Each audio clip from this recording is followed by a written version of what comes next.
This is Poland, and Poland loves to hate Germany.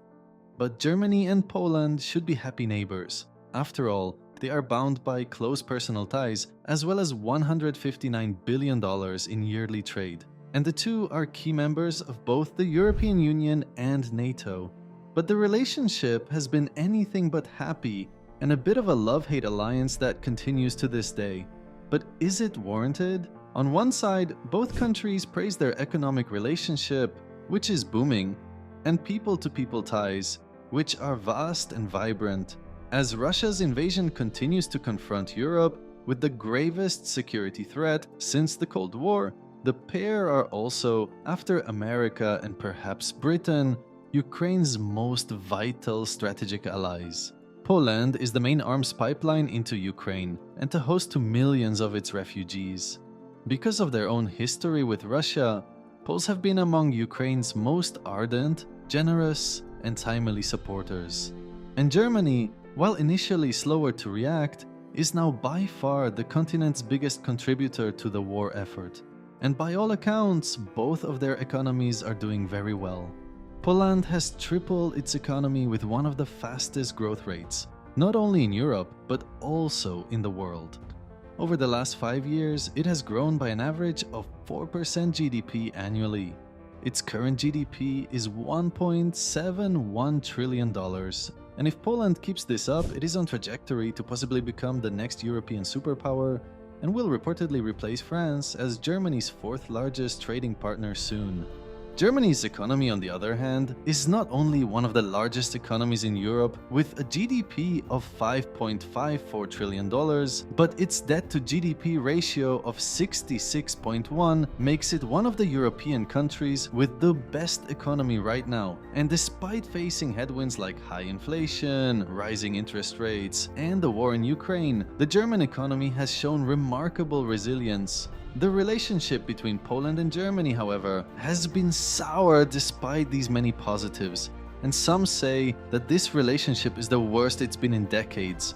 Both sides regularly express significant differences publicly, and this rift threatens to weaken not only their own economic prosperities, but also potentially the economic stability of the entire European Union. In this video, we'll be covering what are each of the factors causing economic tensions between Poland and Germany? Why, despite their successes, do Poland and Germany find their relationship strained? What impact might we foresee this having on the broader European Union?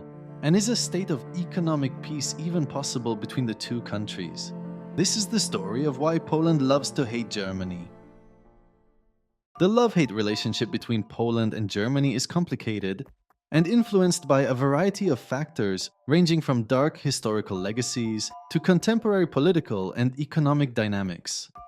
Understanding these elements is crucial to understanding the ongoing tensions between these two important European nations. The first and most obvious reason why Poland would hate Germany is that of World War II. Poland's experience during World War II left lasting and very expensive scars, shaping its post-war relations with Germany profoundly. The Nazi occupation resulted in unspeakable atrocities and widespread devastation. Warsaw, Poland's capital, was nearly obliterated during the war, symbolizing the broader destruction inflicted across the nation. The extent of this devastation has been a cornerstone of the ongoing debate over reparations. In the aftermath of the war, Poland underwent significant reconstruction and development. However, the memory of the Nazi occupation remains a painful chapter in Polish history. This period saw the loss of approximately 18% of Poland's population, including 3 million Polish Jews and another 3 million Poles, comprising of civilians and military personnel. The Nazis also looted cultural objects and demolished industrial sites and cities. And this historical context sets the stage for the present-day debate on reparations.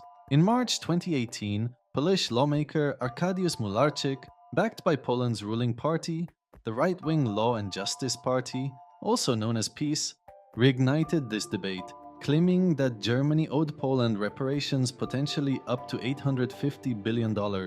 This claim emphasizes the scale of suffering and destruction Poland endured between 1939 and 1945. And again, in October 2022, Poland filed a formal claim against Germany for 1.3 trillion euros or $1.4 trillion in reparations for damages and losses inflicted by the Nazis during their occupation of the country, and called on the United Nations to intervene in support of Poland's claims against its neighbor. Germany's response: a firm 9. However, the question of whether Poland has any right to these new claims is complicated because of agreements made after the war, along with the geopolitical landscape of the time. From 1945 to 2018, the German government paid approximately $86 billion in restitution and compensation to Holocaust victims and their heirs. However, in 1953, Communist Poland, aligned with the USSR, gave up its right to additional compensation from East Germany. Also, in 1970, Poland confirmed no claims against West Germany. Despite these agreements, the PS party, led by Jaroslaw Kaczynski, has challenged this stance, arguing that Poland's sovereignty and honor are at stake and seeking to leverage reparations as a means to elevate Poland's status on the European stage. Poland's current political climate, driven by the PiS nationalist views, has significantly influenced its relationship with Germany, with historical grievances being used to assert Poland's national identity and sovereignty.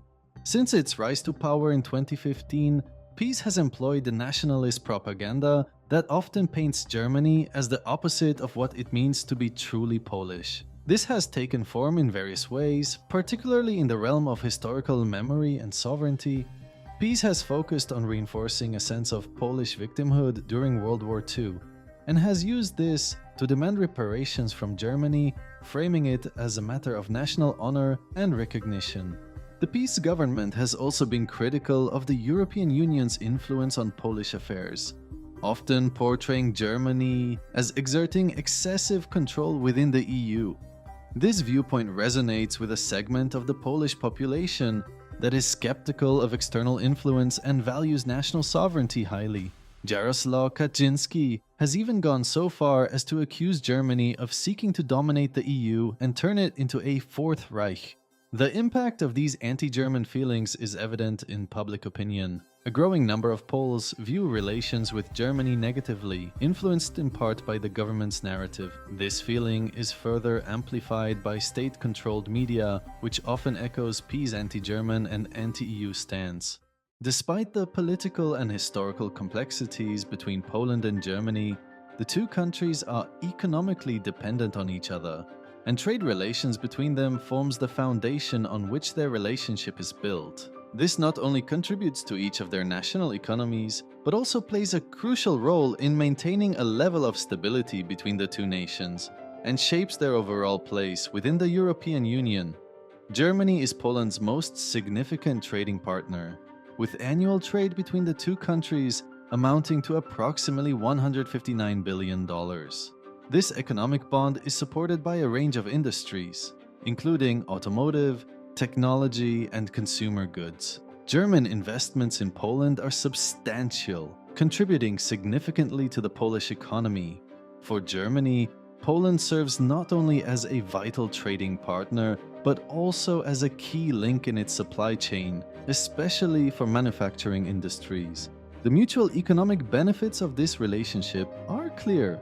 Poland's access to the German market has been vital for its economic growth, while Germany benefits from Poland's role as a production hub and a growing consumer market. This interdependence is exemplified by the fact that many German companies have established manufacturing and logistics operations in Poland, taking advantage of its strategic location and relatively lower cost of labor. However, the economic relationship goes beyond mere trade and investment figures. It is also about the integration of the two economies within the broader European context. Both countries are key members of the European Union, and their economic policies often have to align with the EU's regulations and standards. This forced integration has been instrumental in shaping economic policies and business practices in both countries. In addition, the economic ties between Poland and Germany influenced their political interactions. While political and historical issues strain their diplomatic relations, the strong economic bond serves as a stabilizing factor. ensuring that both countries have a vested interest in maintaining a cooperative relationship. Despite the political and historical tensions, Poland and Germany have at times shown instances of diplomatic and military cooperation, especially in the context of the NATO alliance and the response to regional security challenges. One of the most significant examples of this cooperation is Germany's deployment of soldiers and Patriot missile defense systems in eastern Poland. This move, as part of NATO's efforts to strengthen its eastern flank, marks the most substantial German military presence in Poland since World War II. While there was initial political feuding around this, with Poland preferring the systems to be installed in Ukraine, the actual on-ground cooperation between German and Polish military forces has been positive. This cooperation demonstrates a practical alignment in security matters, particularly in response to the Russian invasion of Ukraine. When a stray Ukrainian rocket fell in Poland in November, killing 2 farmers, Germany quickly offered to deploy sophisticated Patriot air defense missiles to assist Poland. Despite some initial hesitation and mixed responses from the Polish government, this gesture of support highlights the underlying military cooperation between the two countries. Such instances reflect a mutual commitment to regional security and continued collaboration that is crucial for the security and stability of the region.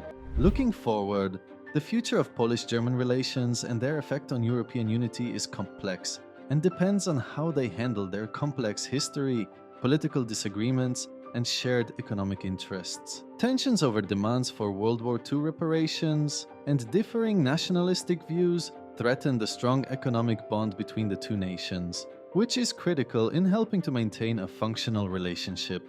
As key EU members, their cooperation or division can significantly affect the region's political and economic stability. Dealing with these challenges and finding common ground, especially on issues like regional security, will be crucial for the future of Poland and Germany as well as the broader European Union. Despite past difficulties, the evolving Polish-German partnership remains vital for European unity and future geopolitics. How they navigate their historical differences and collaborate for mutual benefit will shape not only their ties, but also the European Union's future. But what are your thoughts on this? Can Poland and Germany overcome their historical differences to forge a stronger alliance within the European context? Is Poland justified in its recent claims demanding reparations from Germany? And should Germany pay it? How might changes in Poland and Germany's political landscape impact their future mutually dependent relations in the coming years? What role do you think the European Union should play in mediating and enhancing the relationship between these two key member states? And what role could Poland and Germany play in shaping the future of the European Union, particularly in terms of security and economic policy? Let us know what you think in the comments. We really hope you enjoyed this video as much as we enjoyed making it. Please do not hesitate to like, share and subscribe to stay tuned for more captivating economic narratives. Thank you for watching, thank you for subscribing, and we'll see you in the next video.